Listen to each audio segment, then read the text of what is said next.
কিছু কিছু মাইয়া আমার প্রশ্ন কইরা কয়, ভাইয়া আরে পুরুষ মানুষ তো শুধুমাত্র নারীর দেহের পাগল হয়।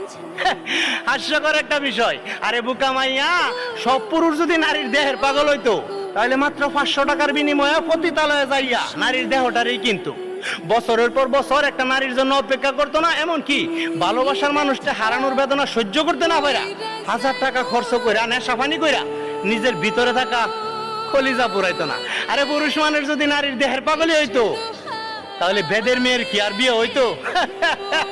সবচেয়ে বড় একটা কথা কই, রাস্তাঘাটে তো শুধুমাত্র পুরুষ পাগলই দেখা যায়, নারী পাগলগুলি গেল কই? আরে সত্যি কথা বলতে পুরুষ মানুষ হলো বন্য ঘোড়ার মতো, এদেরকে সামনে দিয়ে আটকানো যায় না, পিছন দিয়ে থামানো যায় না। একমাত্র উপায় হইল ভালোবাসা দিয়ে মন জয় করতে হয়।